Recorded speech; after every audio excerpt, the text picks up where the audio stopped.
ଏଉ ତାର ତୃତୀୟ ଦିନ ଏଷ୍ଟର ରାଜକୀୟ ବସ୍ତ୍ର ପିନ୍ଧି ରାଜଗୃହର ଭିତର ପ୍ରାଙ୍ଗଣରେ ରାଜଗୃହ ସମ୍ମୁଖରେ ଠିଆ ହେଲା।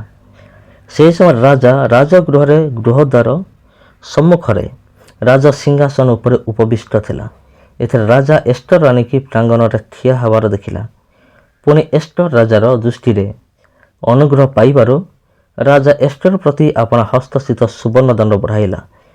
ତେଣୁ ଏଷ୍ଟର ନିକଟକୁ ଆସି ରାଜଦଣ୍ଡର ଅଗ୍ରଭାଗ ଛୁଇଁଲା। ରାଜା ତାଙ୍କୁ ପଚାରିଲେ, ଆଗ ଏଷ୍ଟର ରାଣୀ, ତୁମର କି ବାଞ୍ଛା ଓ କି ପ୍ରାର୍ଥନା?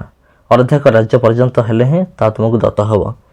ଏଷ୍ଟର ଉତ୍ତର କଲା, ଯେବେ ମହାରାଜାଙ୍କ ଦୃଷ୍ଟିରେ ଭଲ ଦିଶେ ତେବେ ମୁଁ ଆପଣଙ୍କ ପାଇଁ ଯେଉଁ ଭୋଜ ପ୍ରସ୍ତୁତ କରିଅଛି, ମହାରାଜ ଓ ହାମାନ ଆଜି ସେହି ଭୋଜକୁ ଆଗମନ କରନ୍ତୁ।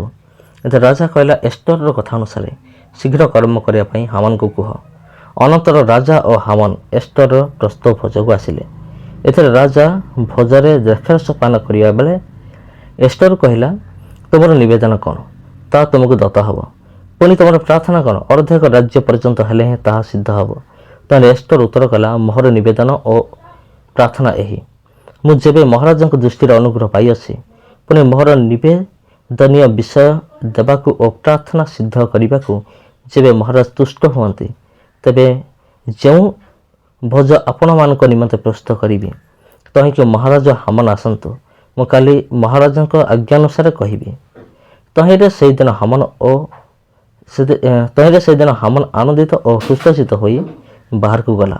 ମାତ୍ର ହାମାନ ରାଜଦ୍ୱାରରେ ଆପଣା ସମ୍ମୁଖରେ ମର୍ଦ୍ଦକ୍ଷକୁ ଉଠି ଠିଆ ନ ହେବାର କିମ୍ବା ପ୍ରଣାମ ନ କରିବାର ଦେଖି ସେ ମର୍ଦ୍ଦକ୍ଷ ବିରୁଦ୍ଧରେ କ୍ରୋଧରେ ପରିପୂର୍ଣ୍ଣ ହେଲା। ତଥାପି ହାମାନ ଆପଣା କ୍ରୋଧ ସମ୍ଭାଳି ଗୃହକୁ ଗଲା। ପୁଣି ଆପଣା ମିତ୍ରଗଣ ଓ ଆପଣା ଭାର୍ଯ୍ୟା ସେରସକୁ ଡକାଇ କହିଲା, ଆଉ ହାମାନ ଆପଣା ଧନ ଓ ଐଶ୍ୱର୍ଯ୍ୟର କଥା ଓ ବହୁ ସନ୍ତାନମାନଙ୍କ କଥା ଓ ରାଜା କି ରୂପେ ତାହାର ପଦ ବୃଦ୍ଧି କରିଅଛନ୍ତି ଓ କି ରୂପେ ତାହାକୁ ଆପଣା ଅଧିପତିମାନଙ୍କ ଓ ଦାସମାନଙ୍କ ଉପରେ ଆସନ ଦେଇଅଛନ୍ତି, ଏହିସବୁ ବିଷୟ ସେମାନଙ୍କୁ ଶୁଣାଇଲା। ହାମାନ ଆହୁରି କହିଲା, ଏଷ୍ଟର ରାଣୀ ଆପଣା ପ୍ରସ୍ତୁତ ଭୋଜକୁ ମୋ ବିନୁ ଆଉ କାହାକୁ ରାଜାଙ୍କ ସଙ୍ଗେ ଯିବାକୁ ଦେଇନାହାନ୍ତି। ପୁଣି କାଲିକି ମୁଁ ରାଜାଙ୍କ ସଙ୍ଗେ ତାଙ୍କ ଦ୍ୱାରା ନିମନ୍ତ୍ରିତ ହୋଇଅଛି।